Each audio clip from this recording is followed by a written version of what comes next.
Assalamualaikum warahmatullahi wabarakatuh. Sebelumnya, aku doakan semoga sahabatku semua selalu berada di bawah perlindungan dari Allah Subhanahu wa Ta'ala. Amin ya Rabbal Alamin.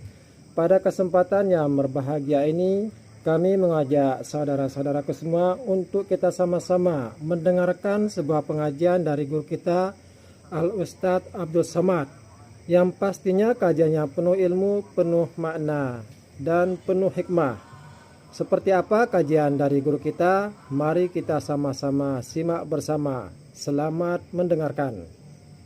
Berapa usia anak yatim yang wajib disantuni, Pak Ustadz? Dalam kitab Al-Fiqhul Islami wa Adillatu ditulis oleh Syekh Wahbah Zuhaili, didefinisikan yatim itu la yutma ba'dal ihtilam. La yutma, tidak yatim lagi, ba'dal ihtilam, kalau dia sudah ihtilam. Ihtilam itu mimpi basah. Mimpi basah itu mimpi kena hujan, Pak Ustadz, mimpi akil balik. Maka kalau dia sudah mimpi akil balik, maka dia tidak anak yatim lagi. Ini pendapat yang pertama. Pendapat yang kedua diambil dari pendapat Abdullah bin Abbas. Walaupun sudah berjanggut, kalau dia belum bisa mencari nafkah, maka dia tetap yatim. Pendapat kedua. Saya lebih condong kepada pendapat yang pertama. Asal sudah akil balik maka tak yatim lagi. Kenapa Ustaz tak pakai pendapat kedua? Karena saya khawatir kalau kita pakai yang kedua, nanti yang berjanggut-janggut pun berdatanglah mengaku yatim. Kau ini kenapa datang kemari minta yatim? Menurut pendapat Ibnu Abbas, walaupun dah berjanggut tetap yatim, Pak Ustaz. Kita pakai pendapat pertama. Tapi nanti waktu pembagian santunan, yang tak yatim ini, yang sudah semester 1 di kampus, tetap kita kasih bantuan, tapi bukan dari kotak yatim, dikasih dari kotak sodakoh, bukan solawat, dari kotak sodakoh. Santunan anak yatim dan du'afa, yang yatim kasih dari kotak yatim, adapun yang omaknya mati, ang ayahnya Bang Toib tak balik-balik, atau yang dia sudah kuliah, maka tetap dikasih santunan, bukan dari kotak yatim, tapi dari kotak sodakoh dan du'afa. Jangan kasihkan duit yatim kepada mereka. Innama ya'kuluna fi butunihim nara. Innama alladzina ya'kuluna amwalal yatama zulman. Orang yang memakan harta anak yatim, innama ya'kuluna fi butunihim nara. Mereka itu makan api neraka. Hati-hati tentang santunan anak yatim. Jelas? Jelas insya Allah. Kalau ada ceramah saya yang tak jelas, dua kemungkinan. Yang pertama paketnya habis, yang kedua poka. Dua, berapa lama mu'alaf yang wajib disantuni itu Pak Ustadz? Innama sadaqatu lil fuqara wal masakin wal amilina alaiha wal mu'allafati qulubuhum wa fir riqab wal gharimin wa fi sabilillah wa banis sabil. Sambutlah Allah, bilanglah apa payahnya menyenangkan hati Ustaz. La ilaha illallah. Tapi sekarang 88 ini tak bisa. Ada 4 yang bisa, ada 4 yang membuka celah untuk terjadi fitnah. Innama shadaqatu lil fuqara, fuqara kasih. Tak ada income sama sekali. Janda tua, laki mati, anak tak ada sebatang kara. Fuqara, tak ada pemasukan. Yang kedua, ada pemasukan tapi tak cukup. Fuqara wal masakin wal amilina ala, amil. Wal muallaf, muallaf ni tak bisa lagi dikasih. Kenapa? Karena banyaklah yang mempermain-mainkan sertifikat muallaf. Muallaf zaman Nabi itu bagaimana? Kepala suku, kalau dia dikasih, maka satu suku itu masuk Islam. Misalnya ada suku Sakai, suku Akid, suku Talang Mama. Kepala suku dia, kita kasih dia 100 juta, satu suku itu masuk Islam. Itulah yang zaman dulu yang dimaksud dengan mu'alab. Mu'alab itu artinya orang yang dilunakkan hatinya. Zaman sekarang, dikasih dia, bininya pun tak mau masuk Islam. Oleh sebab itu kalau ada orang baru masuk Islam, dia tetap dikasih, tapi bukan karena dia mu'alab, dia dikasih karena dia fakir atau miskin. Tolonglah Pak Ustadz, kita baru masuk Islam lah, rukun Islam 5 pekala, gitu. Kasihlah. Susah. Bukan karena mu'alafnya, tapi karena dia fakir miskin. Wal gharimin, gharim ini pun tak bisa lagi dikasih sekarang. Gharim dililit utang. Kalau dibukalah pemberian zakat kepada yang dililit utang, penuhlah masjid Syuhada ini. Karena semua orang Pekanbaru ini dililit utang. Semua utang. Dari mobil, rumah sampai panci, rice cooker utang. Satu-satunya yang lunas bininya, itu lunas. Wa banis sabil. Ibnu Sabil pun sekarang tak bisa lagi dikasih. Karena Ibnu Sabil ini dijadikan orang celah untuk menipu, membohong. Ibnu Sabil orang yang putus belanja. Datang orang Medan mau pergi ke Palembang, putus belanjanya. Datang orang Palembang mau pergi ke Aceh, putus belanjanya. Singgah Pekanbaru, dikasih. Sekarang tuh banyak dipermainkan. Begitu sampai dia di Simpang Bingung, pura-pura putus belanja. Habis itu naik angkot dia sampai ke Sekijang. Sampai di Kijang, bolak-balik dia balik. Maka yang membuka celah ini ditutup supaya jangan dipermainkan. Jadi mu'alaf ini kasih dia karena dia miskin, fakir, susah. Basi. Jangan gara-gara ini nanti mu'alaf tak dikasih. Apa hukumnya berusaha walet? Karena sarang walet itu terbuat dari air liur burung. Nabi sedang khutbah di padang Arafah. Ketika sedang khutbah itu datanglah onta menjilat baju Nabi. Menjilat kain ihram Nabi, onta dijilatnya. Nabi sholat dengan bekas jilatan air liur itu. Sekarang pertanyaannya, apa hukum air liur hewan? Halal apa haram? Memang payah ya kalau belum sarapan. Nabi khutbah, datang onta menjilat bajunya. Habis itu Nabi sholat, dibawanya baju yang kena jilat itu. Pertanyaannya, apa hukum air liur? Halal. Seandainya tak halal, pasti digantinya baju itu atau dibasuhnya. Dua, kalau ada kucing menjilat air minum itu halal apa haram? Halal. Karena kata Nabi itu tawafun wa tawafat. Karena itu binatang yang lalu lalang. Air liur kucing halal, air liur onta halal. Dikiaskanlah kepada air liur walet. Itulah dasar orang yang mengatakan air liur walet itu halal. Tapi jangan gara-gara ini nanti ditampung air liur kucing diminum. Apa hukum air liur walet? Halal. Mana dalilnya? Kias. Karena halal air liur onta, halal air liur kucing, maka halallah air liur walet. Lalu kenapa ada ustadz yang mengatakan air liur walet itu haram? Air liur walet jadi haram karena bercampur dengan najis. Dia tidak najis, tapi karena bercampur dengan najis, maka berubah menjadi mutanajis. Jadi mutanajis, berubah jadi najis. Air liur walet itu suci. Tapi sampai sekarang walet ini belum punya WC umum. Bercampur dengan ciri walet. Maka itulah yang menyebabkan. Tapi rupanya sarang walet itu dipasangnya CCTV.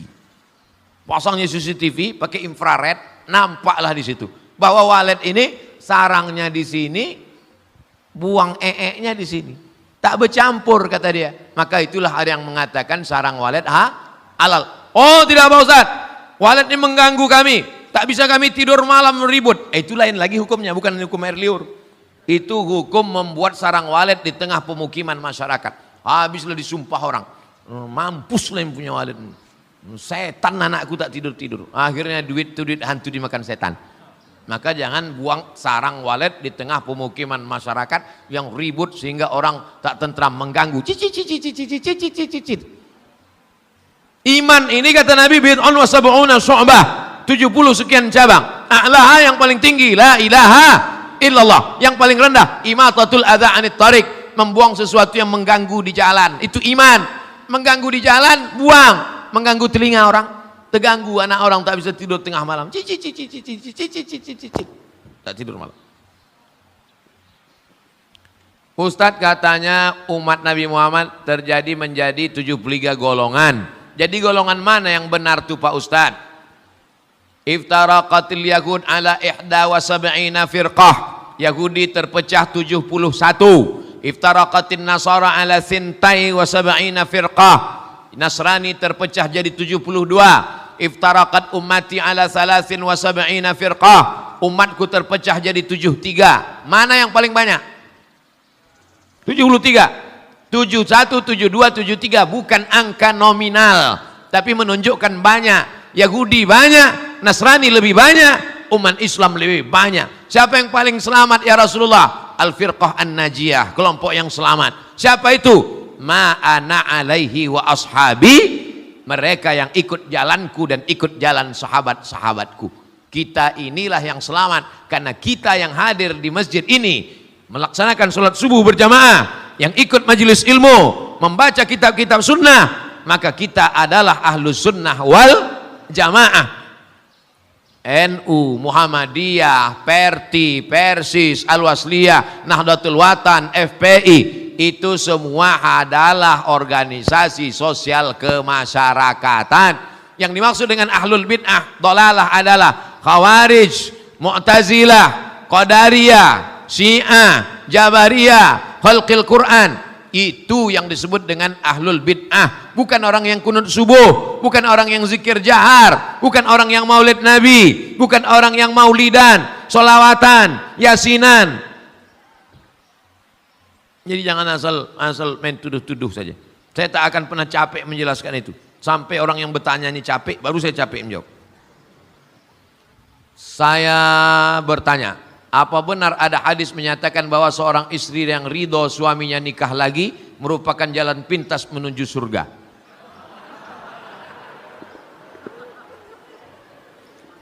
Siapa yang ikhlas istrinya, siapa yang ikhlas suaminya kawin lagi, maka cepatlah jalannya menuju surga. Kata satu blog, ada blog di internet itu menulis itu, saya baca. Lalu dibalas sama yang blog satu lagi, siapa yang ikhlas membawa istrinya belanja ke mall, maka dia masuk surga. Yang ini membuat blognya adalah suami yang mau kawin lagi. Yang ini yang membuat blog ini persatuan perempuan yang mau dibawa suaminya belanja ke mall. Jadi mereka ini perang, cuman bawa hadis, tak hadis-hadis siapa dibawanya. Yang ada dalam hadis itu bunyinya begini, innama huwa jannatuki wa naruki. Begitu bunyi hadisnya. Hai perempuan, huwa suamimu ini jannatuki wa naruki. Dia bisa jadi surgamu, dia bisa juga jadi neraka. Hadis yang lain, lau kuntu amiran a'alan ayyasjuda ala ahadin. Seandainya manusia ini boleh sujud kepada manusia, boleh tak manusia sujud kepada manusia? Tak boleh. Seandainya boleh manusia sujud kepada manusia, pastilah kusuruh istri sujud kepada suami. Menikah 1, 2, 3 itu memang sunnah karena dilakukan Nabi SAW. Tapi sunnah bukan cuma itu aja. Baca Quran pontang panting, tajwid belintang pukang, mau berbini 2. Macam itu aja sunnah yang lain. Menikah 2 itu sunnah. Mengejek poligami berarti mengejek. Banyak yang setuju nih. Mengejek sunnah. Tapi sunnah bukan itu saja. Poligami ini sama dengan emergency door. Naik kita ke pesawat, apa kata pramugari?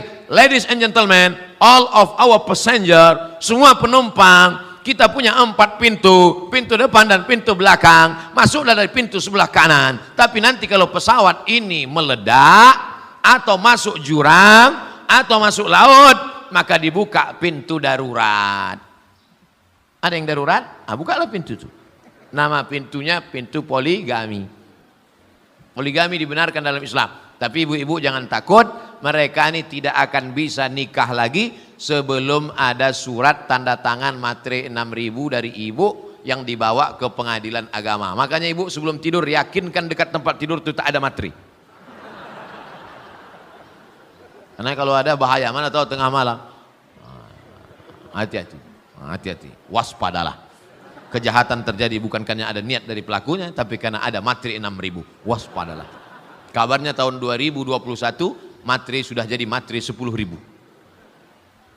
Maksud saya Bapak siapkan materai 10.000 karena yang 6.000 tak laku lagi. Karena banyak suami sekarang ini yang menggunakan dalil tersebut untuk meyakinkan istrinya. Apakah jika istri tersebut tetap menolak hingga sampai ke tahap gugatan, termasuk kategori dosa besar? Hidup ini singkat, Bu. Kalau dengan itu kau merasa bisa beramal soleh, teruskan. Tapi kalau dengan itu kau jadi terganggu psikologismu, tak tahan aku Pak Ustadz. Asal ku tengok update status istri mudanya, kunang-kunang, gelap dunia ini kurasa. Salat tak khusyuk, baca Quran tak bisa, bekerja tak bisa. Maka perempuan punya hak namanya khulu. Laki-laki punya hak namanya talak. Perempuan namanya khulu. Memang dulu aku setuju Pak Ustadz. Kusangka ini tenang. Tapi setelah ini tak tahan aku Pak Ustadz. Asal ku dengar handphone trauma Pak Ustadz muntah-muntah. Ada perempuan yang tahan. Ada, bukan saya katakan tak tahan. Tapi ada yang tak tahan. Mudah-mudahan ibu-ibu ini semuanya yang tahan termasuk insya Allah. Amin. Takut mereka. Takut. Bapak ini ringan aja mengaminkan tadi. Amin gitu deh. Dia tak tahu kamera tertuju ke wajah dia. Ustadz, saya mau tanya, apa hukumnya orang baca surat Al-Ikhlas di atas batu-batu kecil lalu diletakkannya di atas kuburan? Boleh apa tidak Pak Ustadz? Yang ada dalam riwayat Abdullah bin Abbas membacakan ayat Quran ke air. Wa in ta'assara wiladatuha, kalau susah melahirkan anak dibacakannya ke air. Dibacakannya ke air. Terserah apa yang mau dibacakan ke air. Ustadz, ini ada jamaah kita Pak Ustadz, istrinya anak dari jam 8 pagi tadi tak lahir-lahir Pak Ustadz. Tolong bacakan Pak Ustadz. Bingung saya, apa yang mau saya bacakan? Baca. Iza zulzilatil ardu zilzalaha wa akhrajatil ardu asqalaha. Kalau bumi itu sudah digoncangkan, keluarlah isi-isinya. Keluar isinya. Menggoncang keluar isi. Gitu. Boleh membacakan ayat kepada air. Adapun membacakan batu, mungkin dia tahu dalilnya, tapi saya tak melakukan itu. Saya melakukan yang tahu saja dalilnya, yang ada riwayat-riwayat dari Nabi dan sahabat Nabi. Tentang membacakan ayat, ada orang gila. Ada orang gila di kampung tuh, datang sahabat ini dibacakannya la Fatihah tak berhenti-berhenti sambil menahan air liur. Bismillahirrahmanirrahim. Alhamdulillahirabbil alamin arrahmanir rahim maliki yaumiddin iyyaka na'budu wa iyyaka nasta'in shiratal maghdubi 'alaihim waladdallin amin. Bismillah sampai air liur banyak. Sudah banyak dikumur, dibacakannya, dihembuskannya ke orang gila. Sehat orang gila itu. Riwayat yang ketiga, Abdullah bin Abbas. Yang kedua tentang orang gila. Yang ketiga adalah kepala suku. Waktu itu sahabat Nabi mau menumpang tidur. Boleh kami numpang tidur sini? Tak boleh. Akhirnya pergilah sahabat Nabi tadi. Ketika mereka pergi, datang orang menyusul dari belakang. Sahabat Nabi, ini kepala suku kami kena sengat kalajengking. Tolong kalian doakan. Balik lagi mereka, dibacakannya Al-Fatihah ke air, dikasihkan minum, disapukan ke bekas kalajengking tadi, sehat. Dikasih mereka kambing 30 ekor. Datang sahabat Nabi tadi bertanya ke Madinah, ya Rasulullah, ada kepala suku sakit kena sengat kalajengking, kami bacakan Al-Fatihah ke air, kami minumkan, kami usapkan, sehat dia, dikasihnya kami kambing 30 ekor. Boleh tak, halal tak kami terima kambing ini? Kata Nabi, kasihlah aku sebagian, kata Nabi SAW. Dia tak menanyakan apa hukum baca Fatihahnya, yang ditanyakannya apa hukum menerima kambing. Kata Nabi, bagilah aku sebagian. Itu menunjukkan boleh menerima upah dari ruqyah. Ustaz, kalau dikasih orang duit ruqyah, Ustaz terima? Enggak. 30 ekor kambing, mau. Bukan untuk saya serahkan ke tabung wakaf, biar dipotong dibagi ke fakir miskin, anak yatim. Saya untuk apa makan kambing? Yang tak bisa membedakan kapan awak serius, kapan awak bergurau. Kawan saya laki-laki Pak Ustadz berpisah dengan istrinya karena suaminya itu Syiah dan berperilaku kasar. Mereka sudah rumah tangga 30 tahun. Lalu si ex istrinya itu menikah dengan saya dan anak-anaknya pun berpihak kepada saya. Saya galau karena ex suami kawannya itu bilang kami ini pengkhianat. Dia tak akan memaafkan kami di akhirat. Sementara saya rutin bertemu dengan ex istrinya juga anak-anaknya yang mereka tak punya keluarga satu pun di sini. Kalau dia sudah cerai, kau nikahi itu istrinya itu, kau jaga anaknya, jaga akidahnya supaya dia tetap ahlus sunnah wal jamaah. Lakinya yang mengatakan pengkhianat ini, kau lapor ke Polda penistaan nama, kau penjarakan dia, kau benamkan dia dalam penjara. Udah jelas? Nah, udah, lakukanlah. Yang tanya juga lagi. Ini kadang orang ini masih bertanya. Nanti pengajian lagi tanya, jangan tanya, langsung. Hari ini tak buka kantor polisi, Senin kau masukkan dia, laporkan. Saya yang ngejek-ngejek saya itu saya laporkan, mencret dia. Kalau kita punya tabungan syariah Bank Riau Kepri, tahunya ada undian dapat hadiah. Apakah uangnya itu riba Pak Ustadz?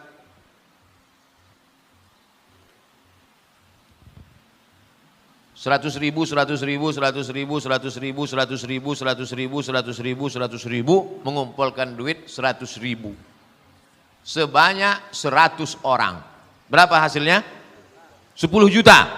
100.000 mengumpulkan 100 orang 10 juta. Habis itu mereka masukkan ikan emas ke dalam satu kolam besar, ikan itu kenyang. Dipancing. Siapa yang dapat ikan ini dapat 10 juta. Itu judi. Karena uang yang dikumpul tadi lalu kemudian dijadikan sebagai uang yang diputar, maka dia judi. 3 hari 3 malam menunggu tak dapat. Ikan tuh kenyang di bawah. Tengok ikan, kesian gitu. Aku kenyang gitu ikan. Judi. Tapi kasusnya ini beda. Saya punya toko, jual TV, jual perabot dan lain sebagainya. Kemudian saya punya untung. Untung saya itu dapat 30 juta. Tidak ada hubungan dengan mereka karena ini untung saya punya saya. Lalu kemudian saya undi pembeli-pembeli saya, lalu kemudian mereka dapat umroh. Boleh apa tak boleh? Boleh. Karena bukan uang yang diputar, tapi hasil keuntungan. Aslinya uang itu punya saya, milik saya. Begitu juga dengan ini. Uang ini milik bank syariah. Bank syariah itu halal. Karena bagi hasilnya itu mudharabah. Karena bagi hasilnya itu murabahah. Dibenarkan menurut Dewan Syariah Nasional. Menurut hukum Islam ahli-ahli fikih. Duit itu milik bank syariah. Tapi karena dia mau menarik nasabah, diundi. Maka hasilnya itu halal. Kalau tak mau terima, kasih ke saya. Pagi ini juga, secepatnya sebelum merubah pikiran. Nanti langsung kita adakan penyerahan ke Yayasan Tabung Wakaf Umat. Saya tunggu. Bagaimana hukumnya kalau kita berobat dengan non-muslim? Kalau sudah mati semua dokter di Pekanbaru nih, tak ada lagi dokter Islam. Adalah dokter terakhir di dekat simpang Damai Langgeng. Begitu sampai di situ, dokter itu pun sakratul maut. Tak ada lagi. Tinggallah satu-satunya ini. Dan dia orangnya amanah. Saudara kita yang non-muslim. La yanhakumullahu 'anil ladzina lam yuqatilukum fid din wa lam yukhrijukum min diyarikum. Kalau yang non-muslim itu tidak mengusir kamu dari kampung halaman kamu, tidak membunuh kamu, tidak memusuhi agama kamu, tidak menyebarkan karikatur mengejek nabi kamu, dia baik dengan kamu. Antabarruhum, kau buat baik sama dia. Wa tuqsitu ilaihim, bersikap adillah kepada dia. Boleh dengan syarat dan ketentuan berlaku. Baru saja dapat kabar, pagi ini saya habis dari masjid ini akan panen tanah wakaf kebun jeruk. Jadi kemarin itu kita menjual satu batang limau nipis 50.000. Hasilnya dibagi untuk penanam, untuk pemodal, untuk pewakaf yang akan digunakan untuk Yayasan Tabung Wakaf. Pagi ini mau panen, mau dihadiri oleh penasehat dari Dewan Dakwah, namanya Pak Bahtiar Bakar. Meninggal dia pagi ini.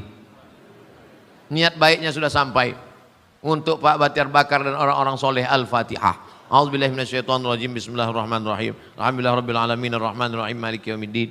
Iyyaka na'budu wa iyyaka nasta'in shiratal mustaqim shiratal ladzina an'amta 'alaihim ghairil maghdubi 'alaihim waladdallin. Amin. Allahumma shalli ala sayyidina Muhammad wa ala ali sayyidina Muhammad. Apa hukumnya memelihara reptil, ular, iguana? Nabi sallallahu alaihi wasallam ada sahabat namanya Abu Umair. Abu Umair ini memelihara burung. Nama burungnya Nughair. Yang punya burung Umair. Nama burungnya Nughair. Nughair itu artinya burung pipit. Dulu burung gereja, pindah ke masjid burung mu'alaf.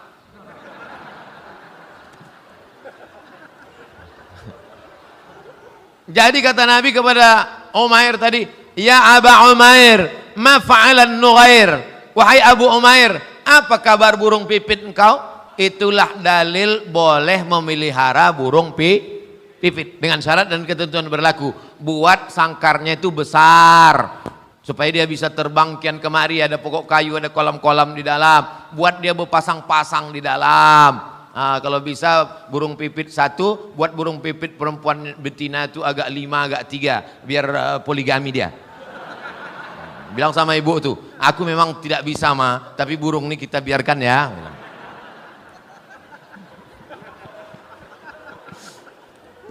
Jangan tersiksa dia di situ. Lalu kemudian bisa tak dikiaskan burung ini Pak Ustadz kepada reptil, ular sawah dan lain sebagainya. Inilah yang saya belum ketemu titik. Kok bisa dia menyamakan ular sawah, apalagi ini ular nih kan banyak sebagian kita menjijikkan.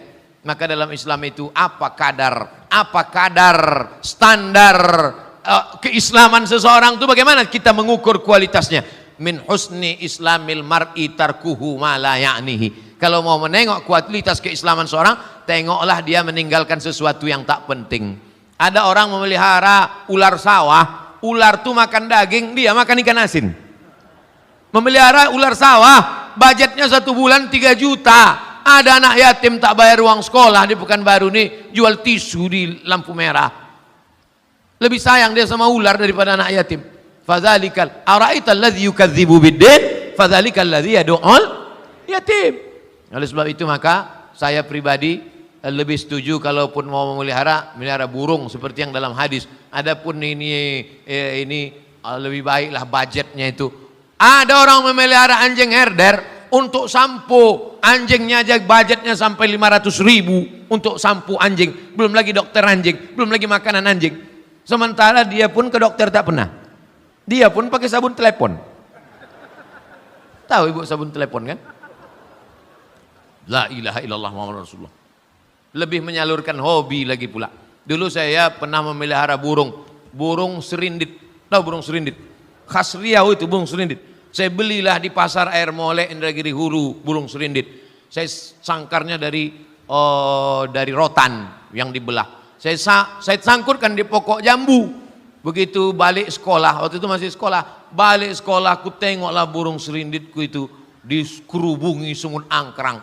Maka saya ambil burung serindit itu, saya lepaskan angkrang yang menggigit matanya, menggigit mulutnya. Setelah itu saya lepaskan, hai burung serindit, minta maaf kepada Allah Ta'ala, aku lepaskanlah. Waktu itu saya kelas 5 SD. Sejak itulah saya tak mau memelihara burung, karena menurut saya kelas 5 SD sudah berakal saya.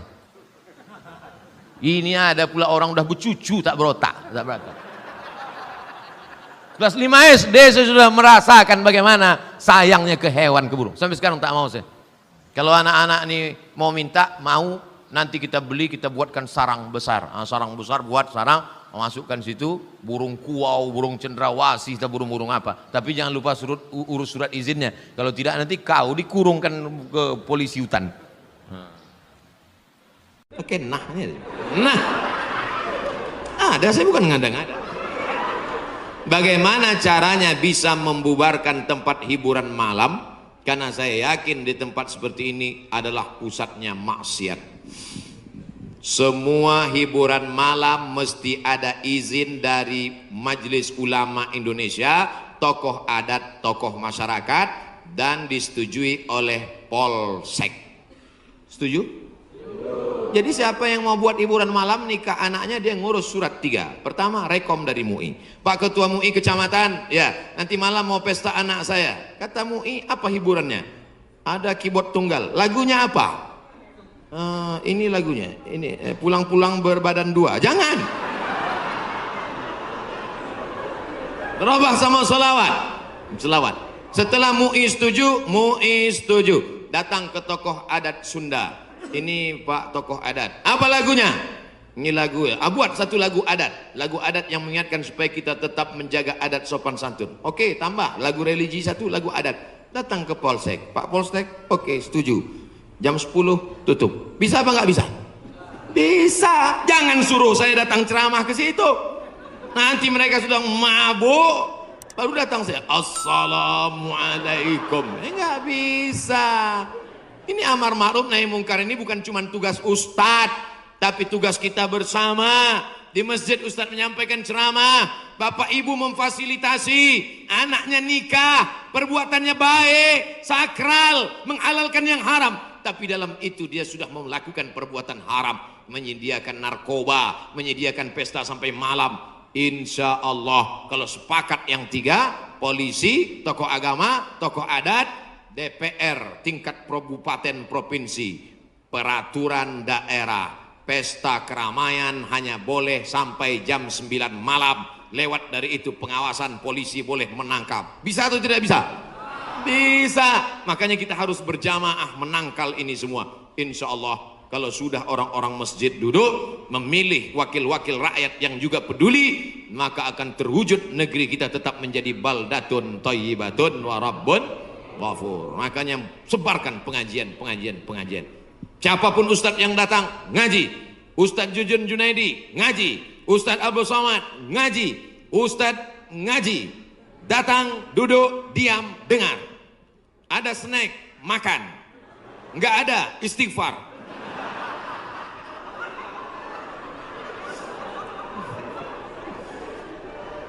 Ustadz Somad, saya manusia banyak dosa, tidak sholat Jumat. Kenapa nggak sholat Jumat? Man tarakal jumu'ata salasa marratin, siapa yang nggak sholat Jumat 3 kali berturut-turut tahawunan, bukan karena sakit, bukan karena darurat, tapi karena menyepelekan panggilan Allah, taba'allahu ala qalbi, Allah mengunci pintu hatinya. Kalau sudah hati terkunci, telinga tersumbat, mata tertutup, khatamallahu ala qulubihim. Masya Allah, itu tadi kita sudah sama-sama saksikan bersama kajian yang sangat luar biasa dari guru kita Al-Ustaz Abdul Somad. Namun kajian ini belumlah selesai dan masih banyak hal lain lagi yang perlu kita simak. Oleh karena itu mari kita lanjutkan bersama. Selamat mendengarkan. Wa ala sam'ihim wa ala absarihim ghishawah. 3 kali sholat Jumat kau tinggalkan, Allah mengunci pintu hatimu. Siapapun yang ceramah tak akan masuk ke telingamu. Na'udzubillah. Saya ingin bertobat dan sudah menjalankan taubat, maka sholat Jumatlah engkau. Siapa yang datang hari Jumat saat yang pertama seperti berkurban seekor onta, datang pada saat yang kedua seperti berkurban seekor lembu, datang saat ketiga seperti berkurban seekor kambing, datang saat keempat seperti berkurban seekor ayam, datang saat kelima seperti berkurban sebutir telur ayam. Sekarang banyak yang datang hari Jumat, jangankan telur ayam, telur puyuh pun nggak dapat. Datangnya kapan? Ketika khotib sudah naik ke atas mimbar, jamaah Jumat yang dimuliakan Allah, baru dia datang. Terlambat, udah terlambat sholat sunat lagi. Allahu Akbar. Pakai baju kaos tertulis, emang masalah buat lo. Orang kalau taubat itu malu sama dosa-dosa masa lalu, bukan bangga. Ini banyak juga orang udah taubat. Ustaz Somad, saya ini baru hijrah. Dulu semua saya minum, semua narkotika saya pakai. Ente taubat apa sombong? Orang taubat mengenang dosa itu melelehkan air mata, nangis. Ada juga bukan bangga. Ada juga sebagian jamaah sudah taubat nangis. Ustaz, kamu menyesal minjam uang. La illallah. Kenapa hati ini masih keras Ustaz? Belum bisa nangis di saat tahajud Ustaz. Datang seorang bertanya kepada Nabi an qaswatil qalbi. Hatinya keras. Apa kata Nabi? At'imil masakin wamsah ra'sal yatim. Kalau mau melembutkan hati, kasih makan fakir miskin, usap kepala anak yatim. Siap? Ngaji jangan ditunda-tunda. Pulang dari sini langsung mampir ke rumah makan, beli nasi bungkus, bawa ke panti jompo. Anak mereka sudah meninggal, hidup sebatang kara, belikan kain sarung, langsung datang. Assalamualaikum Bapak Ketua Panti Jompo. Waalaikumsalam. Berapa semua orang jompo di sini? Ada 100 orang. Saya mau makan siang sama mereka. Semuanya 2 orang aja. Kebetulan bawa nasinya cuma 2 kan. Melihat mereka nanti menyuap, menggeletar tangannya memasukkan nasi yang kau masukkan, maka disitulah hatimu akan lunak. Pergi ke rumah anak yatim, tanya, anak yatim sudah berapa bulan gak bayar uang sekolah. Lihat bajunya, dijahit, sobek, rupanya kain sudah lapuk. Kain kelas 1 dipakai kelas 6. Subscribe media Islam Rizky TV. Belikan bajunya, senangkan hatinya. Nabi yang mengasih resep ini, an qaswatil qalbi, azab yang paling hebat bukan miskin, azab yang paling dahsyat bukan susah. Azab di atas azab adalah hati yang keras. Wa inna minal hijarati lama yatafajjaru minhul alhar. Ada batu keras tapi masih bisa mengalirkan air. Wa inna minha lama yahbitu min khasyatillah. Ada batu yang keras tapi hancur berkeping ketika takut kepada Allah. Di atas bukit Tursina, saya ketika naik ke atas bukit Tursina di Mesir, tempat Nabi Musa menerima wahyu, itu nampak batu-batu hancur. Kata imam masjid yang ada di atas, inilah batu yang hancur saat takut kepada Allah SWT. Tapi kalau sudah hati menjadi keras, maka tak akan meleleh apa-apa. Kalau ada orang tidak meleleh apa-apa, pelit, medit, bakhil, itu salah satu ciri hati yang keras. Lunakkan hati dengan banyak bersedekah. Saya kalau ikut pengajian, telinga saya tahan. Kalau ikut sholat malam, mata saya tahan. Kalau datang ke masjid, kaki saya tahan. Tapi kalau sudah keluar duit, dompet saya nggak tahan. Banyak orang ketika keluar, alhamdulillah masjid ini adalah wakaf orang-orang baik di Panyawangan, di Jawa Barat. Ternyata orang-orang Sunda, orang-orang Jawa Barat ini berwakafnya tidak tanggung-tanggung, langsung satu masjid. Mudah-mudahan akan banyak wakaf-wakaf yang lain insyaallah. Amin. Sekarang banyak juga orang berwakaf. Ustaz Somad, itu tanah saya wakafkan. Mantap. Begitu diurus di Badan Pertahanan Nasional, rupanya suratnya 5. Kenapa kau wakafkan tanah bermasalah? Karena bermasalah, itulah saya wakafkan Ustaz. Nauzubillah. Kalau hatimu masih keras juga, hadirlah di tempat penguburan jenazah. Berdirilah di tepi kubur tempat jenazah. Kubur, suruh kawan satu nyenggol dari belakang. Masuk kau ke dalam, kau sambut jenazahnya, kau pegang masuk ke lubang, terasa dingin dari bawah, sadarlah bahwa kau juga akan mati masuk ke dalam. Rumahmu yang besar tinggal, istrimu akan nikah dengan brownies. Mobilmu yang mewah akan dijual, suratnya akan berganti di kantor Samsat. Tanahmu akan diganti akte notaris. Kau hanya akan membawa 2-3 helai kain kafan, digulung macam dodol Garut. Apa yang kau bawa mati menghadap Allah SWT?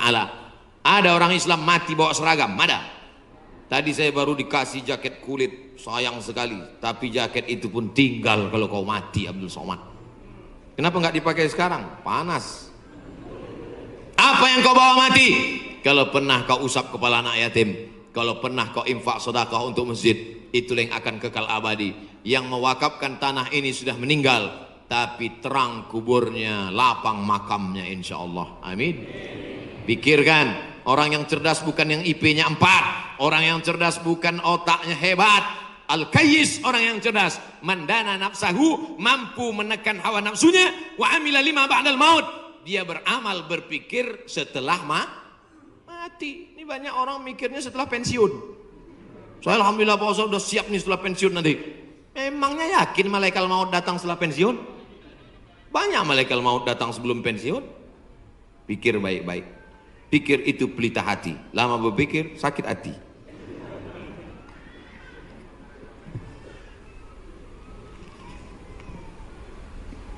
Bagaimana kita bisa membedakan musibah, cobaan, bencana, atau azab?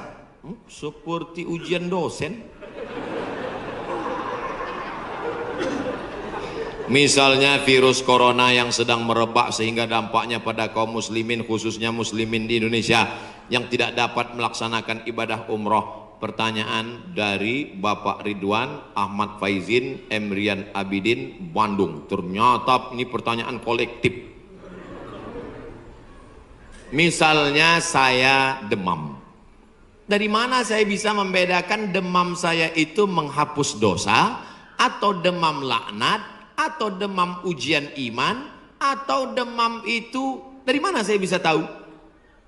Oh, kalau demamnya cuman 36 derajat Celcius itu menghapus dosa. Kalau 40 derajat itu laknat. Kalau 100 derajat kebakaran. Di mana kita bisa tahu? Tidak ada yang bisa membedakannya kecuali introspeksi diri. Satu, la yusibul mu'min min nasabin wala wasabin wala saqamin wala syaukin yastakuha. Kalau ada orang yang kena susah hati, gundah gulana, sakit, duri menusuk tapak kaki, keluar dari rumah, lupa pakai sendal, melangkah, duri menusuk tapak kaki, illa kafarallahu anhu biha sayyi'atuh, maka dengan itu sebenarnya Allah ingin membersihkannya dari dosa. Makanya kita selalu husnuzan. Ana dalam hadis kursi apa kata Allah? Ana inda husni zanni abdi bi. Aku menurut prasangka hambaku kepadaku. Maka kalau kita kena penyakit, yang pertama husnuzan pada Allah, bahwa sebenarnya Allah ingin membersihkan kita dari dosa. Yang kedua, saya nggak ada dosa Pak Ustaz. Apa dosa saya? Saya nggak pernah minum khamar, saya nggak pernah sabu-sabu, saya nggak pernah berzina, saya nggak pernah pakai narkoba. Dosamu adalah ketika kau merasa bahwa kau tidak berdosa. Itulah dosa. Dosamu adalah ketika engkau sehat tapi tak kau pakai mensyukuri nikmat Allah. Itulah dosa. Maka siapa yang berkata saya tidak pernah silap, saya tidak pernah salah, saat itu dia sedang silap dan salah. Al-insan mahallul khata' wan nisyan. Manusia tempatnya silap, lupa dan salah. Yang kedua, ketika kita sakit, sebenarnya Allah ingin mengangkat derajat kita, karena sebetulnya amal kita tidak cukup. Kita sudah ditempatkan di tempat surga Jannatul Firdaus, tapi ketika malaikat ditanya, sudah cukupkah amalnya? Belum. Beri dia ujian supaya amalnya mencukupkan dia dengan amal sabar. Ada amal yang lebih tinggi dari tahajud, lebih hebat daripada jihad. Apa dia? Innama yuwaffas sabiruna ajrahum bighairi hisab. Amal sabar, menerima musibah, tidak caci maki, sumpah serapah. Yang ketiga, bisa jadi laknat Allah. La ta'murunna bil ma'ruf, mestinya kau tolong saudaramu yang ada di Uighur, mestinya kau bantu saudaramu yang sedang teraniaya di India, tapi mulutmu diam, kau tak mau menolong. Ketika musibah dikirimkan Allah dalam bentuk bencana, ternyata yang kena bukan yang jahat-jahat saja, yang baik-baik pun ikut juga kena. Maka tidak ada cara lain kecuali mohon ampun, minta ampun, taubat, nasuha kepada Allah Subhanahu wa ta'ala. Oleh sebab itu maka yang bisa membedakannya hanya Allah, dan kita hanya berhusnuzon kepada Allah Subhanahu wa ta'ala. Bagaimana cara membentengi bencana yang semakin banyak akhir-akhir ini? Itulah yang udah kuceramahkan tadi.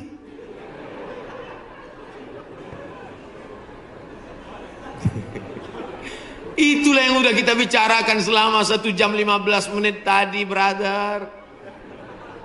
Tadi saya yakin ini pertanyaannya dibuat sebelum ceramah. Apabila kita sudah baca amalan-amalan penangkal musibah, tapi musibah masih saja terus datang, bagaimana sikap kita sebagai muslim? Man lam yardha bi qada'i, siapa yang tidak ridha menerima takdirku, walam yasbir bi balai, siapa yang tidak sabar menerima ujianku, falyatlub rabban siwaya, carilah Tuhan selain aku. Ada Tuhan selain Allah? La ilaha illallah. Maka kita tidak ada cara lain kecuali ridha, ikhlas, terima ketetapan Allah. Makanya ketika bangun pagi apa doanya? Raditu billahi rabba, aku ridha menerima Allah sebagai Rabb. Apapun yang kau beri aku terima ya Allah. Wabil islami dina, aku ridha Islam sebagai agamaku. Apapun perintah dan larangan Islam ku amalkan. Wabi Muhammadin nabiyya wa rasula, aku ridha Muhammad sebagai rasulku. Maka kita ikut sunnah Rasulullah Muhammad sallallahu alaihi wasallam. Terjadi juga ridha. Tapi kalau terjadi karena kurang usaha, hukum sebab akibat. Sudah disimpan uang di dalam dompet, dompetnya dikunci, dompetnya dalam laci, lacinya dikunci, lacinya dalam lemari, lemarinya dikunci, lemarinya dalam kamar, kamarnya dikunci, kamarnya dalam rumah, rumahnya dikunci, rumahnya dalam komplek, kompleknya dikunci. Hilang juga. Terus mau ngamuk. Tidak ada cara lain kecuali ridho kepada Allah. Tapi kalau punya sepeda motor nggak dikunci, malah berhenti mesinnya hidup, kuncinya diletakkan, terus sibuk beli ngobrol, beli kangkung 2 ikat, ngobrolnya 2 jam.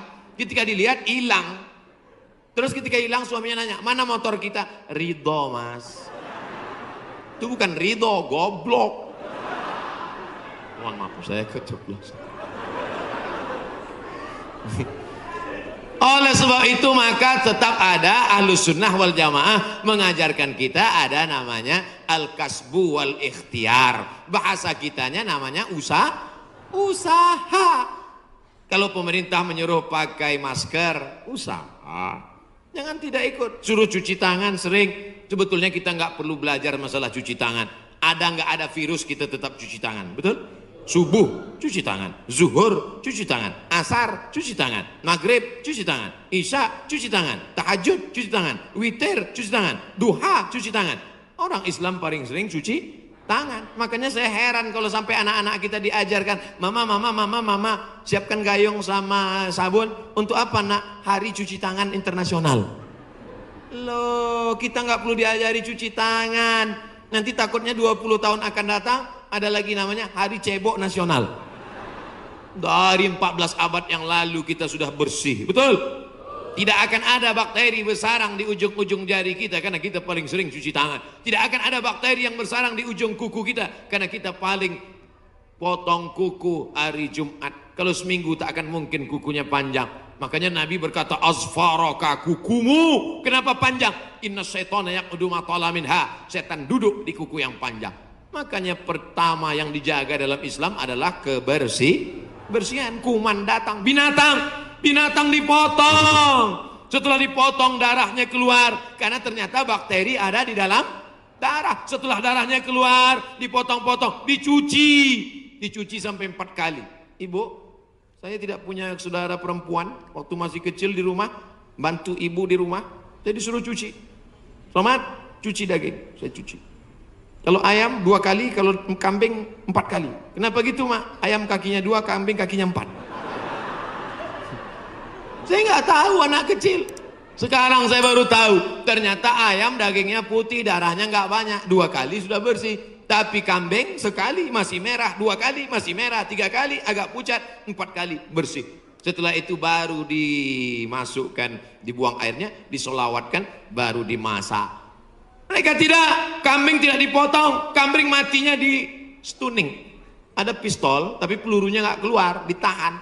Itu skalanya 8, ditembakkan ke kening sapi, tembak ke kening sapi, sapinya mati, darahnya nggak keluar. Kalau sampai 8 mati, tapi kalau 7 bodoh aja.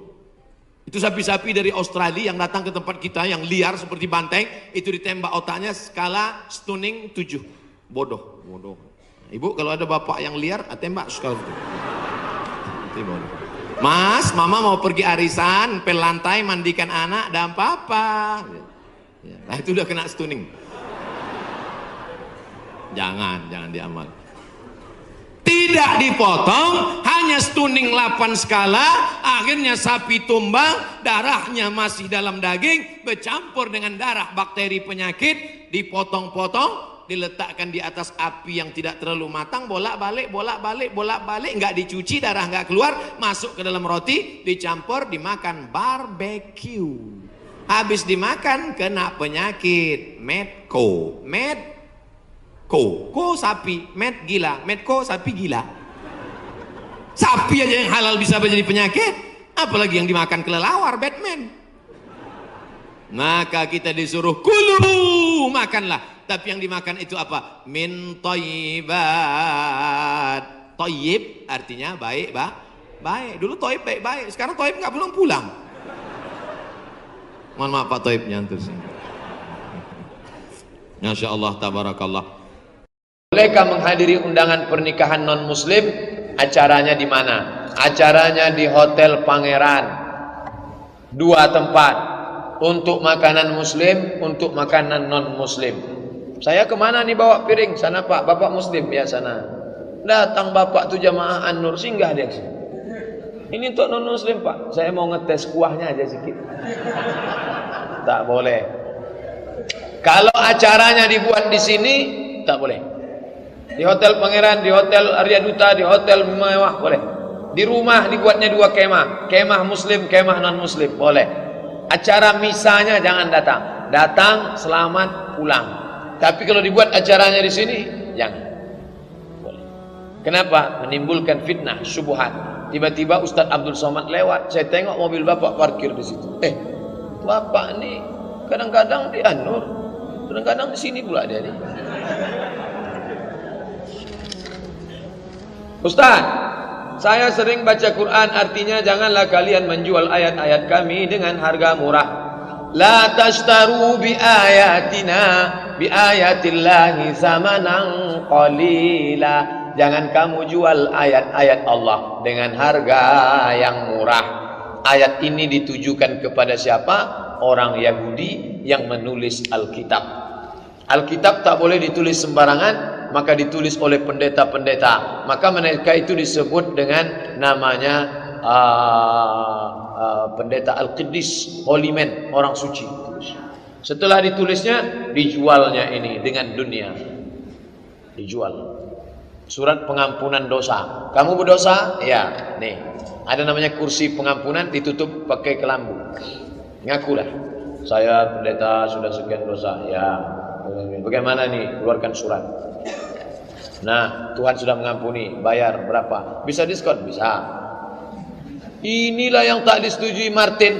Datang orang Jerman namanya Martin Luther. Kata Martin Luther, masa dosa bisa diampuni pakai surat dibeli? Akhirnya Martin protes. Martin dari Jerman protes. Maka si Martin itu digelar orang Protestan. Martin aja tak setuju, apalagi kita. Nah, itulah ceritanya. Rupanya ini mengikut kepada orang Islam. Siapa orang Islam yang menjual-jual ayat untuk kekuasaan? Tolong Ustaz carikan dulu ayat yang kira-kira menghalalkan kerja saya nih. Oke Pak, wani piro? Nanti saya carikan dalilnya. Assalamualaikum. Waalaikumsalam. Ini Ustaz Abdul Somad. Ya, kami mau buat baleho Pak Ustaz. Terus mau kami tulis An-Nisa imadul bilad, perempuan tiang negara. Idza salaatil bilad, kalau perempuan baik maka negara jadi baik. Wa idza fasadatil bilad, kalau perempuan jahat negara jadi jahat. Hadis riwayat. Kami bingung nih riwayat siapa Pak Ustaz? Itu bukan hadis. Allah tolonglah Pak Ustaz. Ini penting untuk calon anggota legislatif kita. Itu bukan hadis. Tapi ada ustaz yang mengatakan hadis. Cantik dia. Itu bukan hadis. Sampai mati kalian cari di kitab tak akan ada. Itu bukan hadis. Itu tak siapa yang buat-buat. Kalau saya mau jahat, itu ada tuh dalam kitab sunnah. Kalian bayar aja sama saya agak 10 juta. Nanti saya carikan insyaallah. Itulah yang menjual-jual ayat Allah Subhanahu wa taala. Jangan kau jual dengan harga yang murah. Seberapapun harga di dunia ini murah. Kenapa? Karena di akhirat akan ada balasan khairum minad dunya wa ma fiha, lebih baik daripada dunia dan isinya. Apakah dibolehkan kita bermain trading saham? Apapun nama transaksinya, sampai akhir zaman nanti terus mengalami perkembangan pesat. Maka kalau selamat dari 3 halal, tidak ada ghish, tipu, tidak ada zulm, aniaya, tidak ada gharar, gambling, ketidakpastian, halal. Kalau ada ghish, ada zulm, ada gharar, haram. Pikirkan sendiri, renungkan sendiri, ada tak yang 3 itu? Kalau ada, haram. Mustikah 3-3-nya? Tidak, ada saja 1. Gharar, gambling, ketidakpastian, ghish, tipu, zulm, aniaya, haram. Anak saya sudah meninggal dunia, innalillah. Ayah saya sudah meninggal dunia, innalillah wa inna ilaihi. Ibu saya masih sehat, alhamdulillah. Punya tanah, dapat dari warisan orang tuanya. Ibu saya masih sehat, punya tanah, dapat dari warisan orang tuanya. Tanah tersebut kemudian dibangun ayah saya rumah. Paham? Tanah punya ibu, rumah punya ayah. Apakah tanah dan bangunan tersebut menjadi warisan buat kami sebagai anak-anaknya? Tanah itu tetap punya almarhumah ibu. Karena orang menikah hartanya tidak otomatis berpindah. Jangan katakan ketika kita nikah sama istri kita, lalu kita katakan, Adinda, sejak hari ini kau adalah istriku dan aku adalah atasanmu, maka semua hartamu yang kau dapat dari bapakmu, datukmu, moyangmu itu semua sudah punya aku. Ajarkan anak-anak perempuan kita, kalau kau nikah nak, hartamu tidak jadi harta suamimu, harta masing-masing. Oleh sebab itu tanah itu punya ibu yang masih hidup. Rumahnya, nah itu terserahlah bagaimana. Mana bisa kami jual rumah tak? Musyawarah, jangan berkelahi. Wa amruhum syura bainahum. Duduk bersama, duduk. Saya diundang, Ustadz datang ke rumah kami, insya Allah datang. Saya sangka undangan kenduri makan-makan, rupanya dua kelompok mau berkelahi masalah harta warisan. Sudah siap mau menerkam. Mereka cuma ngundang wasit aja di situ.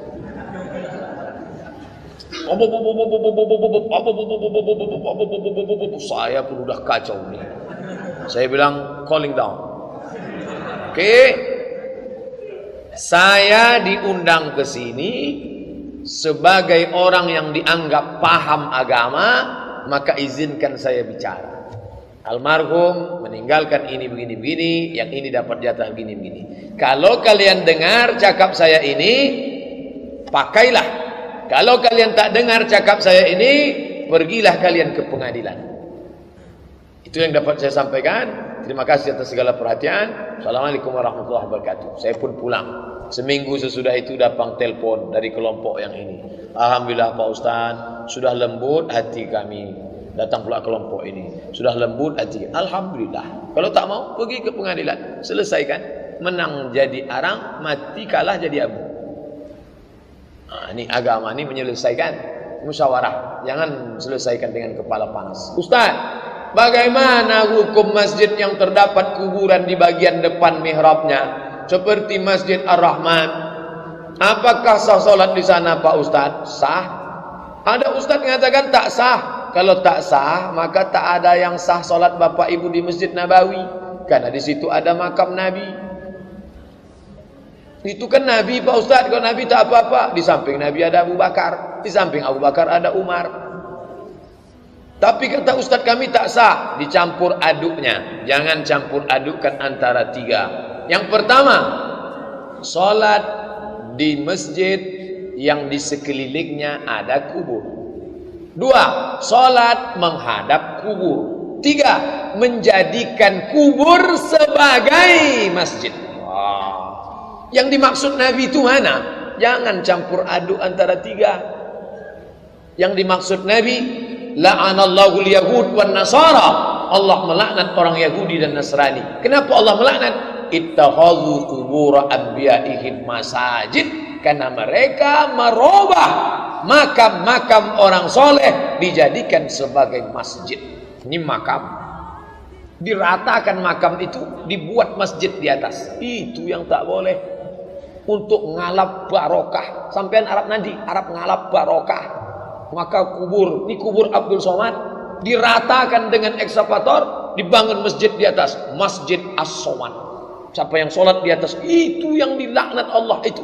Adapun sholat yang ada masjid di sampingnya, kubur, ada kubur, maka tidak menjadi masalah. Sudah saya bahas dalam 37 masalah populer tentang masalah sholat di masjid yang ada kubur. Saya punya utang 150 juta. Saya mau jual saja rumah kontrakan, dapatlah agak 500. Saya punya kemauan untuk mengumrohkan adik dan abang saya yang hidupnya hanya pas-pasan. Kalau rumah itu laku, tangan kanan tak boleh tahu kalau kita memberi tangan kiri. Bagaimana halnya kalau saya diam-diam saja, tak perlu tahu istri dan anak-anak? Jamaah udah tahu.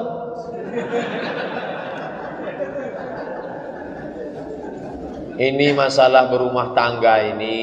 Istri itu macam tulang rusuk yang bengkok. Kalau bapak paksa, nanti dia patah. Kalau bapak ikut, bapak jadi bengkok. Berapa banyak orang bengkok gara-gara bini bengkok.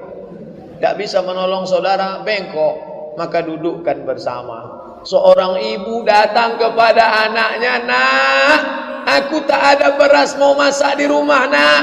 Tolonglah aku kasih duit. Mak mau minjam berapa? 100.000. Tunggu ya mak, aku tanya istriku dulu. Kalau ada anak macam ini, kasih tahu ke saya, biar saya pukul kepalanya. Ini tak cocok diceramahi lagi. Emaknya yang mengandung dia 9 bulan 10 hari, meregang nyawa mak tu melahirkan dia. Mau ditanyanya pula bininya dulu yang jumpa dia setelah umur 25 tahun. Entah anak siapa dia, entah dia anak siapa. Hanya diikatkan dengan akad aku terima nikah dengan mahar sebetul cincin emas tunai.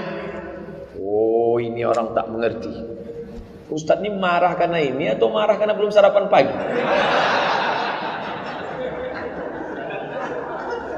Jadi anak perempuan ibu kasih tahu dia, "Anakku, kau nanti jadi istri orang, kau ikut dia, tapi dia itu ikut maknya. Kalau sesuai dengan tuntunan syariat Islam. Anakku, kau punya 5 hak, nak. Apa hakku, mak? Suamimu wajib memberi kau 5. Makan, pakai, tempat tinggal, perhatian, pendidikan. Makan, pakai, tempat tinggal, pendidikan, perhatian. Masalah dia mau membelanjai orang tuanya, hasil dari usaha dia, itu bakti dia, nak. Tak usah kau urus-urus." Itu disampaikan ke anak perempuan kita. Anak laki-laki kita juga didudukkan. Kau jangan diam-diam, kau mesti bicara. Ada namanya akhlak. Ini tak bisa disampaikan pada nasihat pernikahan. Petantun, petatah, petiti, pantun, petatah, petintih dari jam 7 Ustaz Somad itu datang sampai jam 9. Akhirnya barulah masuk. Jumpa itu ini segala macam kata sambutan habis. Sungkem itu ini menangis-nangis, meraung-raung, meratap, habis jam 11. Berikut ini marilah kita dengarkan nasihat pernikahan dari Al-Mukarram Ustaz Abdul Somad LC.